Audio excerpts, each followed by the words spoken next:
The Arsenal squad are currently in Dubai, which gives all of us fans a little break from games, and it's a chance to reflect. Today, I'm going to be picking my surprise of the year and a couple of other awards, along with a very, very special guest. Let's get into it.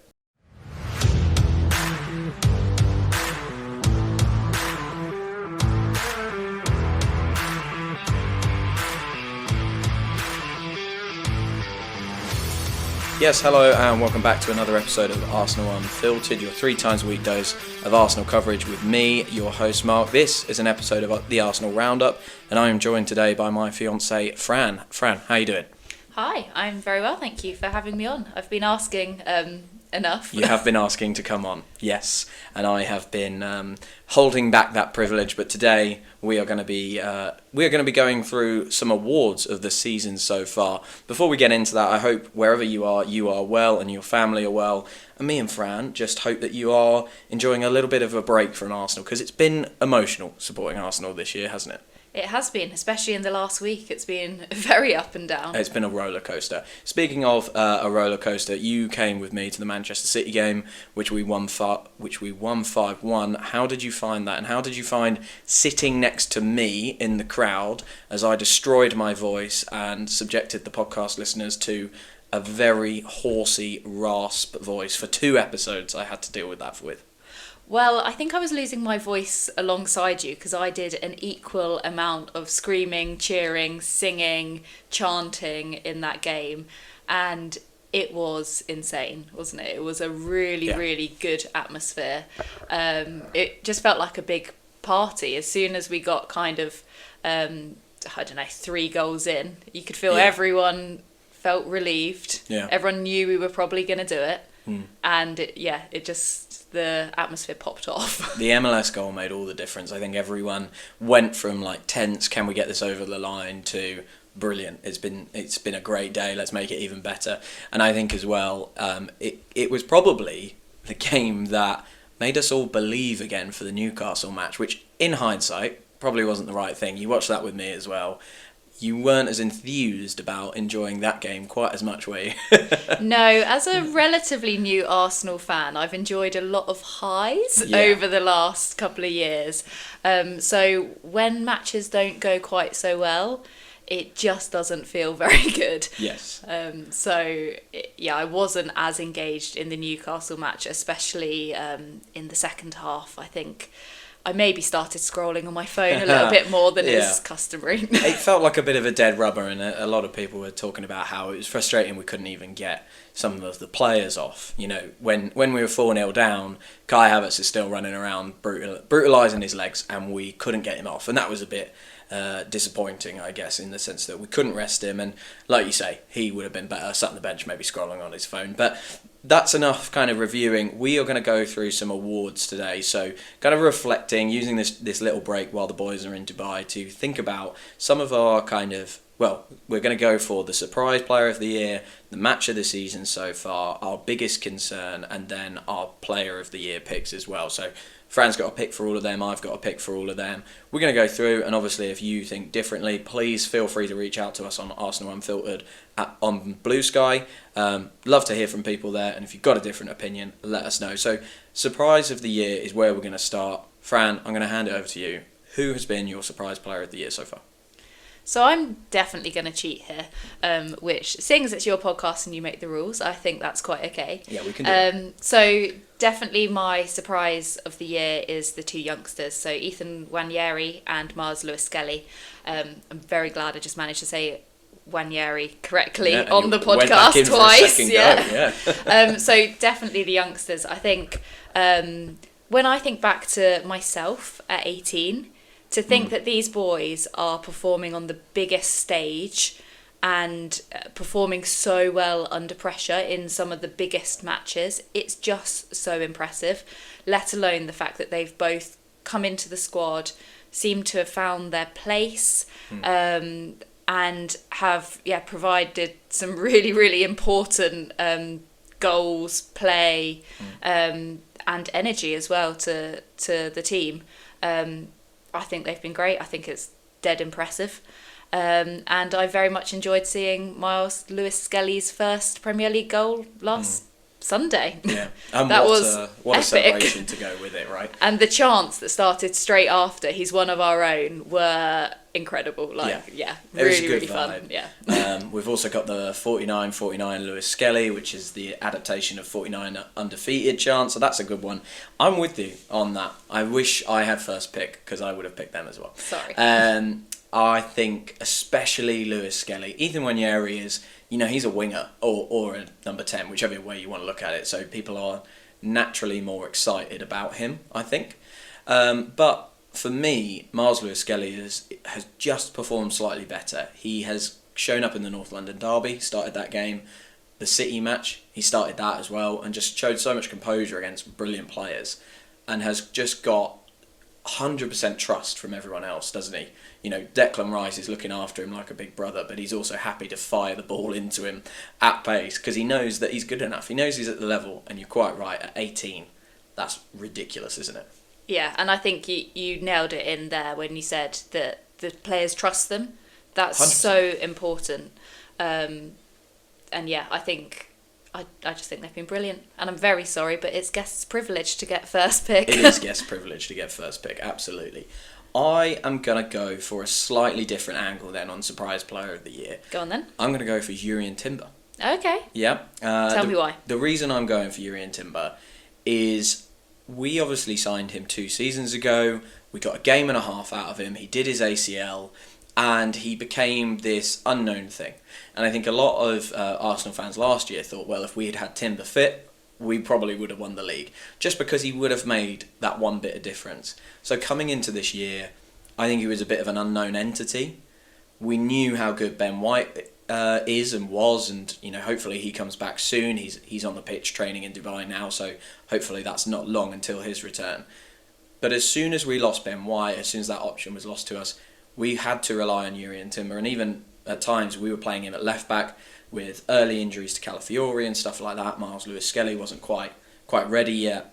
Jurrien Timber found his place in the squad by doing those 2 positions, and I think he has shown a outrageous level, and I think we had forgotten how good we hoped he would be, and he's come in and been so solid. I mean, every week is a 7 out of 10. Sometimes it's 8, 9 out of 10. So he's a bit of a surprise for me in the sense that we almost forgot what we signed. We signed a player that a lot of other teams wanted.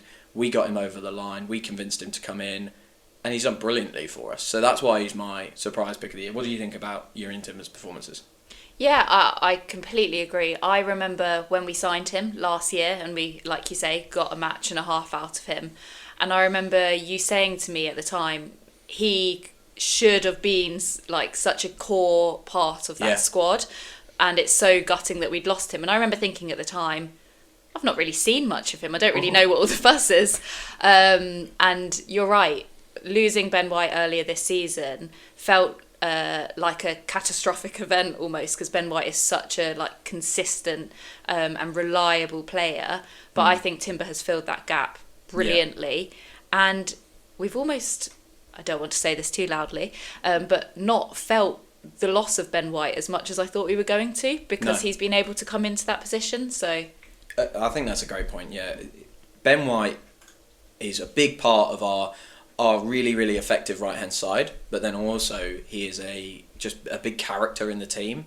And Jurrien Timber has managed to replace that a little bit. He hasn't managed to replace some of the Ben Whiteisms of, grabbing the keeper's glove at a corner and clipping the ball into the back of Martin Odegaard's head during a celebration. But we will forgive him that because he has performed sensationally well. Okay, I think they're 2 good picks. Let's move on to your match of the season, Fran. So I think I have an inkling what you're going to pick, but I want you to tell me. Well, it's no surprise, really. So Mark and I were lucky enough to be at the Emirates last weekend for the Man City game, and it's by far my favourite Arsenal match I have ever watched. We also went to a match last year as well. That was another huge one actually against Porto that went to pens, and it was just incredibly tense the entire time and very stressful. It wasn't an enjoyable evening. It wasn't an enjoyable evening, until the very end. It was very stressful, and then we got a big very release. stressful. Yeah. Whereas at the weekend, I thought we played incredibly well, and as soon as we were a couple of goals clear, it just felt like one big party. We were sat just above the Man City fans. We were.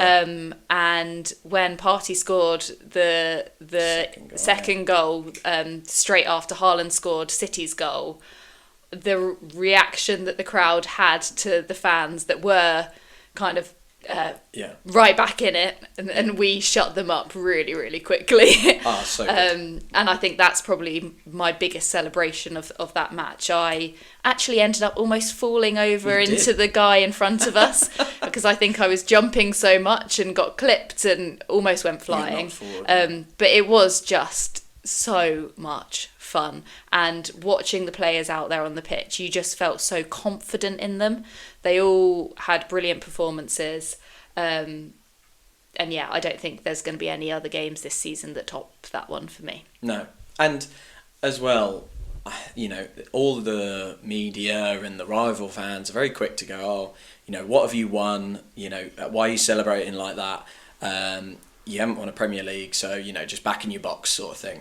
And I think those people clearly have never been to a football game or clearly never been to a football game like that, because there's no way we weren't celebrating that. It was 90 minutes of bliss, wasn't it? And I can see why you picked that, and I can also see why that was a more enjoyable experience than the very, very tense Porto game we went through last year. That was a bit of a difficult one, wasn't it?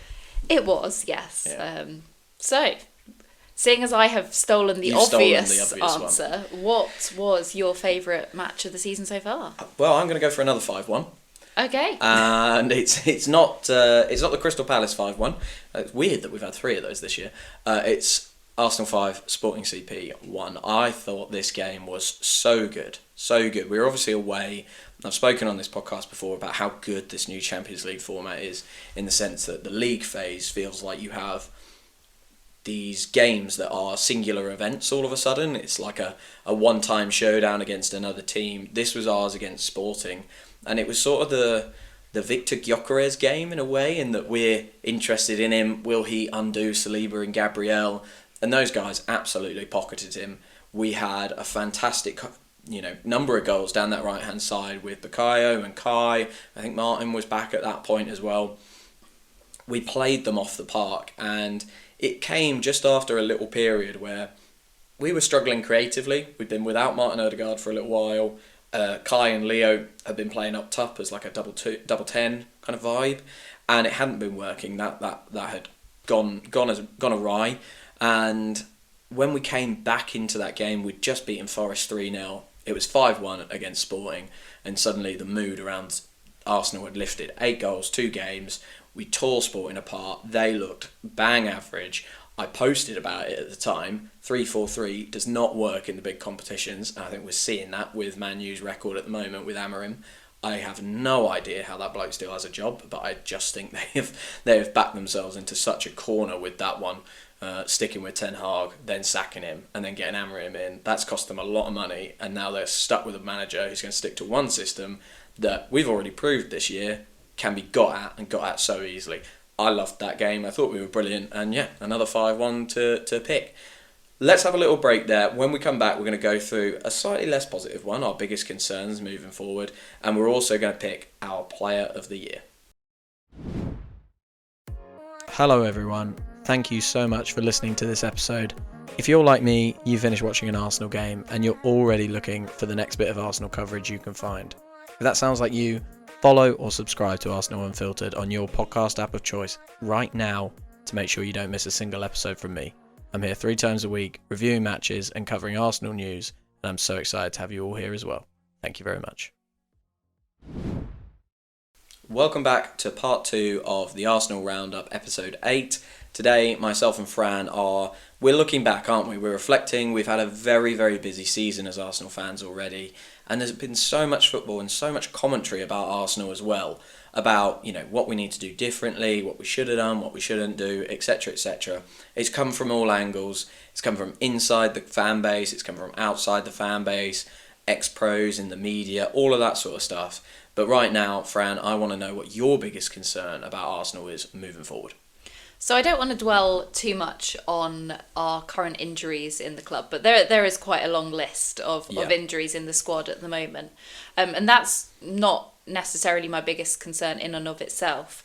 But I think the concern for me with this team is we had such a strong year last year, right? Like we were fighting for it all the way up until the end.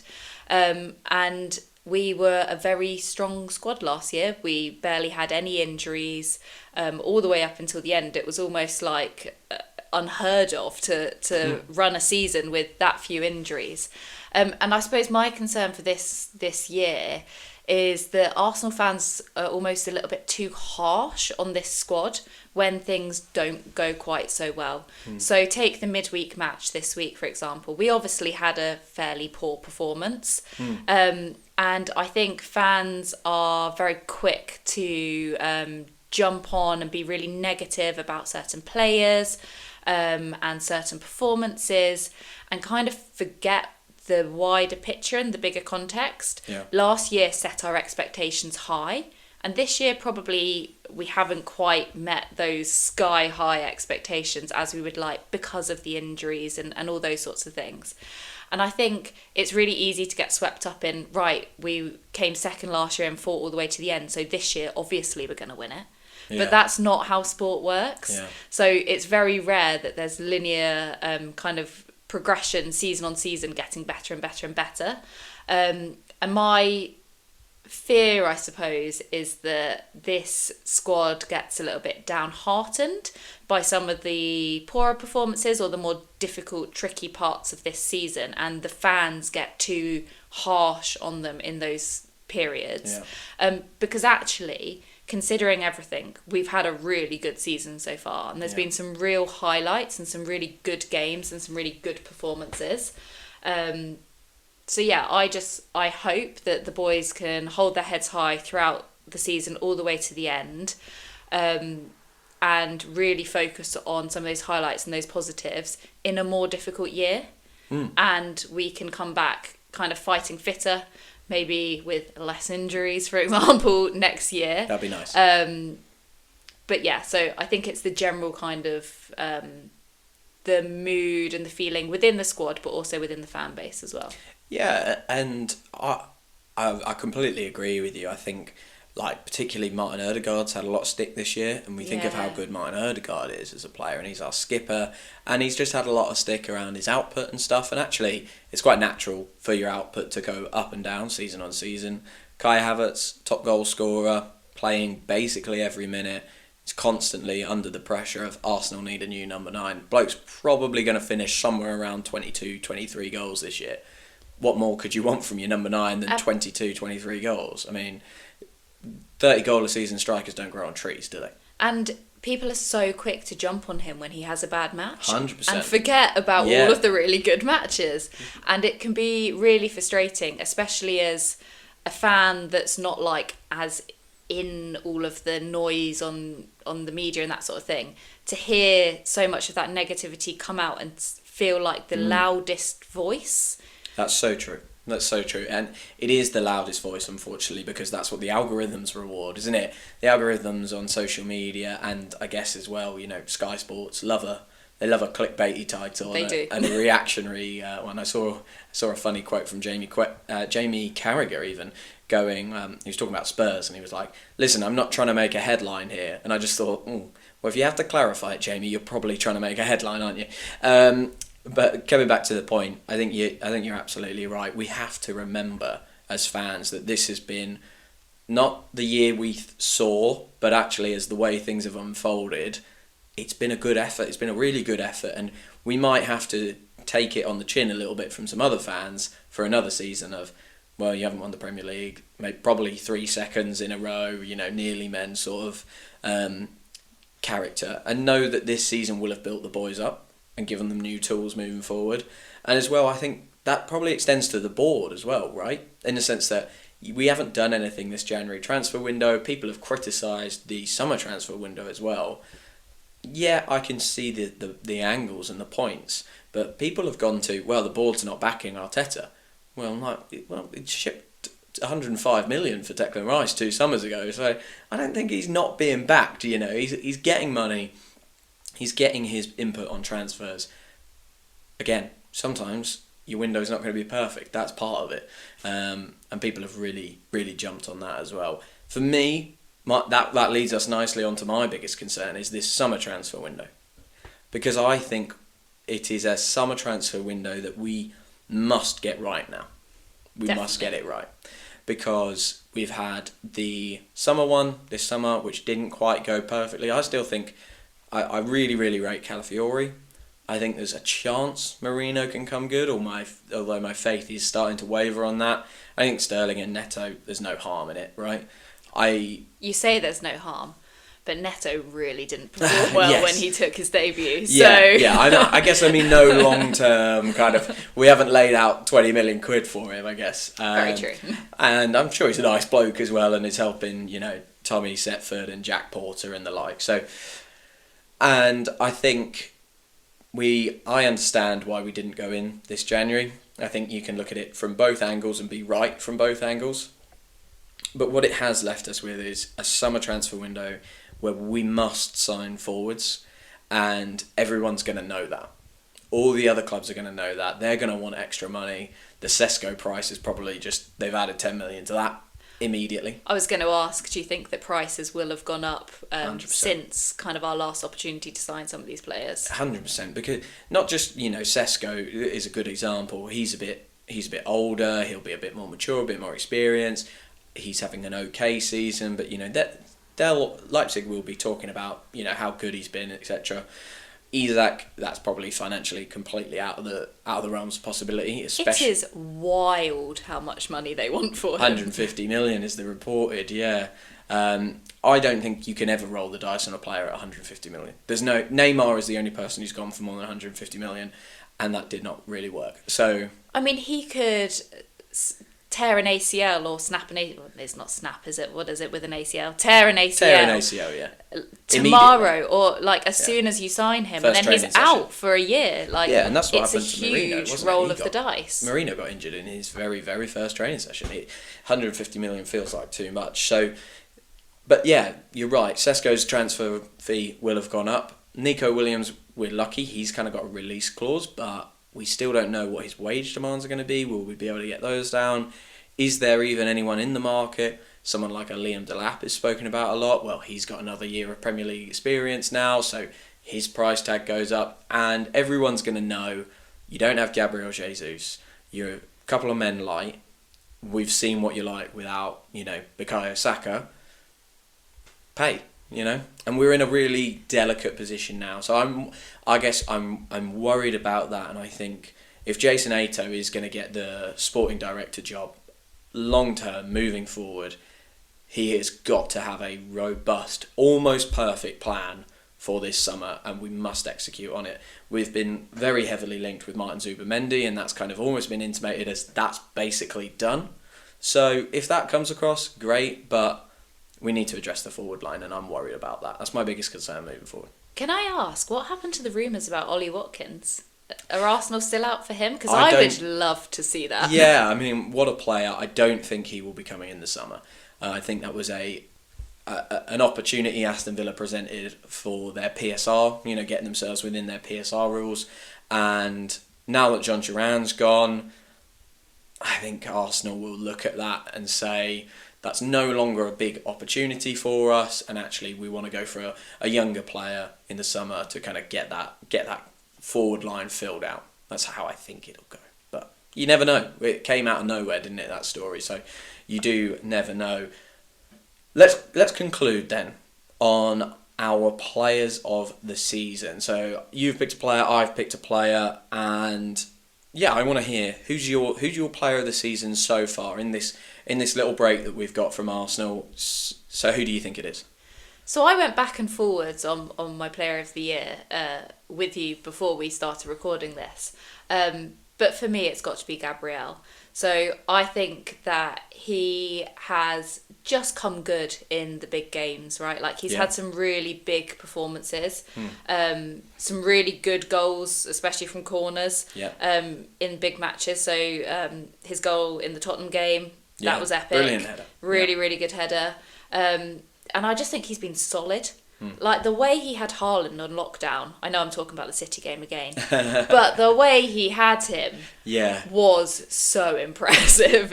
Yeah, and even Haaland got one opportunity that game, and that was off of Saliba, wasn't it? Yeah. You know, Gabriel gave him nothing. He barely touched the ball. To see it in person as well, and to just watch that work rate, which you don't always notice when you're watching on the TV if you're kind of like following where the ball is. Different experience. Just really different experience, but for me, he's just been so solid.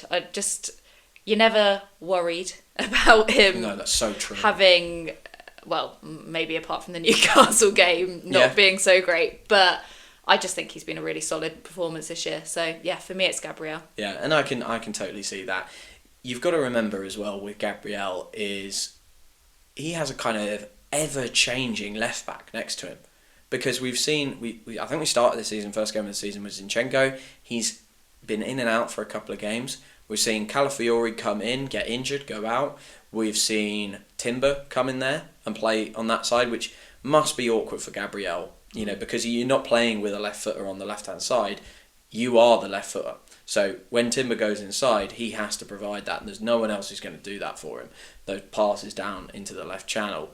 And now it's Miles Lewis-Skelly. It could be Calafiori again, we don't know. That's always changing for him. You know, Saliba has had similar on the right-hand side, but for the most part, he's had Timber for a long period now, and for many seasons, he's had Ben White. Almost perfect partnership. So I think it's really interesting how he is not only doing his job fantastically well, but he is kind of supporting and covering those guys. Adapting, yeah. Yeah, and looking after Miles Lewis-Skelly as well. Yeah. You know, I was on a video with Rohan the other day, and I spoke about, you know, if people are going to target Miles Lewis-Skelly, I would not want to be that player who targets him, because you're going to be in between Gabriel and Declan Rice if you go in too hard on Miles Lewis-Skelly. So they're like big brothers, aren't they? Exactly. It's brilliant. They look after each other, which is great. I've gone a slightly different direction, and this is kind of controversial pick. I would pick Kai Havertz, but this is basically the Kai Havertz loving podcast, so I'm going to try and do something else. I love Kai Havertz as well. He's brilliant, but this lot have heard me talk about him way too much, so I'm going to move past Kai Havertz for this one. And there are some obvious choices. I think David Raya is another obvious choice. You've obviously gone Gabriel, good choice as well. I'm going to go Declan Rice, and this is controversial because he came back from the Euros and looked a bit tired, I thought. We weren't seeing the best of Declan Rice. Then he got his broken toe, and again, we weren't seeing the best of him in any way, shape or form. But for me, he has just started to grow, and once he's got his legs back, he started to grow this year into every bit of that 105 million quid that we spent. We already have sung the song, we got him half price.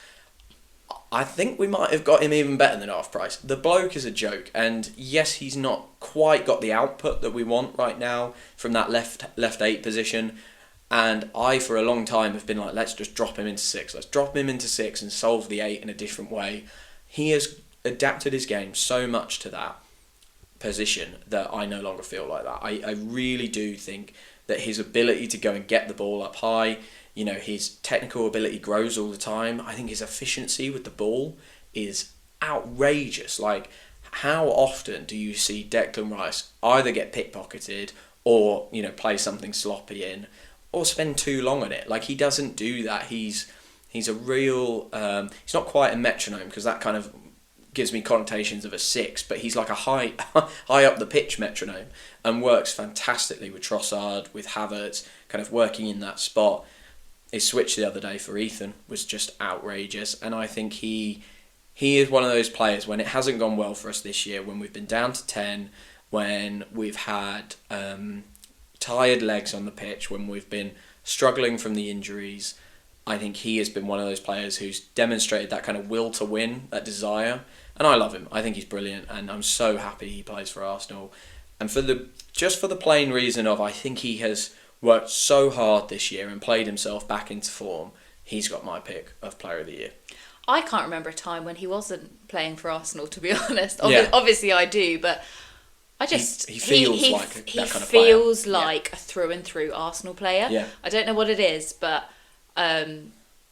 he feels a real core part of that team, and he's got the club's ethos in him. Yeah. There's the story of he turned up on the first few weeks and he couldn't keep up with what Mikel Arteta was saying, and kind of talking about how much he had to learn.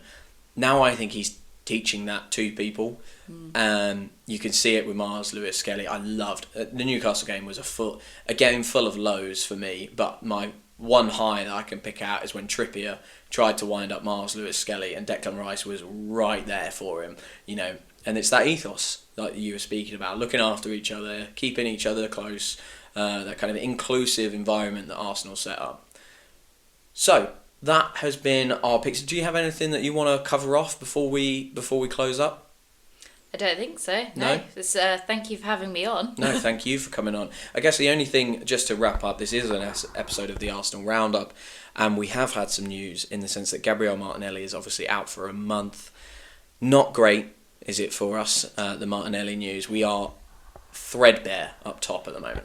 Yeah, it is looking a little bit bare, isn't it? A little bit bare. It's concerning, and I was actually listening to your last episode just before this one, where you discussed kind of the concern of if Martinelli is out for a long period of time, and yeah, it is concerning. And I think when you look at some of the games we have coming up as well, there are some challenging games. Forest soon. Yeah, Forest soon, and they've been on fire. Yeah. We've got Chelsea in March as well. Yeah.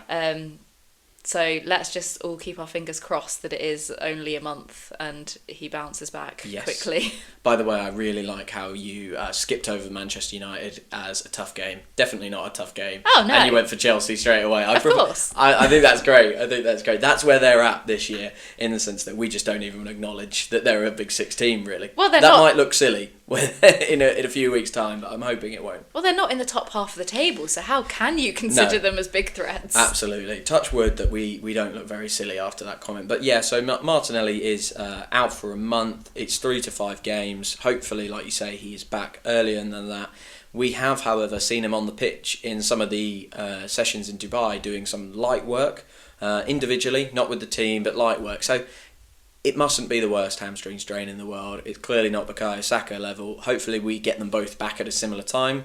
And Ben White's back on the pitch, like we mentioned earlier. That's obviously great news, and it looks like he's going to be making a return very, very soon. Really, really exciting. Can't wait to see Ben back. Yeah. And I think the players could all probably just use a little bit of sun as well. Like, if you think about how miserable it is in the UK at the moment, they probably all just need a bit of vitamin D, a bit of rest and relaxation, some time off of match play. Time off football, yeah. Time off football. And I'm really hoping that we see a slightly revived squad when they get back to the UK. Brilliant. Cool. Well, thank you very much for joining me, Fran. That was the Arsenal Roundup. If you've enjoyed this episode or any episode of Arsenal Unfiltered, please do consider giving me a follow, dropping a subscribe, or leaving a review. That would be great as well, wherever you get your podcast from. Hopefully we have a great performance in our next game. I think it's Leicester next. So fingers crossed for that one. I will be back with some midweek podcasts previewing that game. But all that's left to say is thank you very much for following. Thank you for listening, and I'll speak to you very, very soon.